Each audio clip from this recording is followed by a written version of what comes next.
Hello my dear students, welcome back to my channel. এখনকার ক্লাসে আমি আলোচনা করতে চলেছি ছুটি গল্প থেকে বর্ণনাধর্মী প্রশ্নোত্তর। এই প্রশ্নের মান থাকবে 5। চলো তাহলে আজকের গুরুত্বপূর্ণ ক্লাসের গুরুত্বপূর্ণ প্রশ্নোত্তরগুলি দেখে নিই।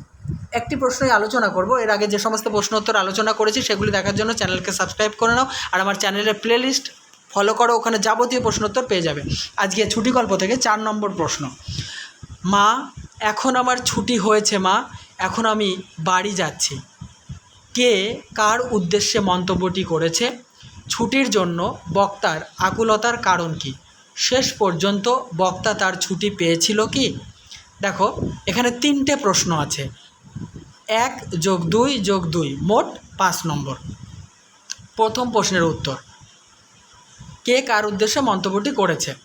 উত্তর, আলোচ্য উক্তিটি রবীন্দ্রনাথ ঠাকুর রচিত ছুটি গল্পের কেন্দ্রীয় চরিত্র ফটিক তার মায়ের উদ্দেশ্যে করেছে। পরের প্রশ্ন, ছুটির জন্য বক্তার আকুলতার কারণ কি?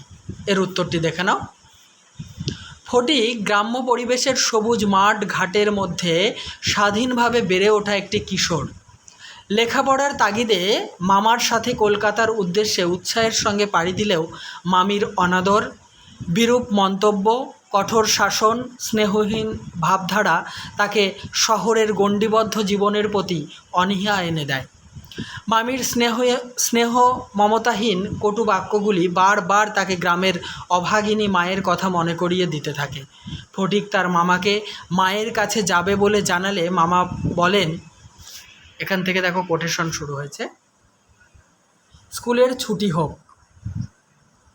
Quotation close. শহরের আবদ্ধ জীবন এবং মামির অনীহা থেকেই ফটিক ছুটির জন্য আকুল হতে থাকে। এটা গেল দ্বিতীয় প্রশ্নের উত্তর। তৃতীয় প্রশ্ন রয়েছে, শেষ পর্যন্ত বক্তা তার ছুটি পেয়েছিল কি? সেই উত্তরটাই আমরা এখন জেনে নেব। দেখো, কার্তিক মাসের পুজোর ছুটি অনেক দেরি ভেবে ফটিক পালিয়ে নিজেই ছুটি নিতে চেয়েছিল, কিন্তু শ্রাবণের বৃষ্টিধারার মধ্যে পুলিশ তাকে পুনরায় মামার বাড়িতে ফিরিয়ে আনে।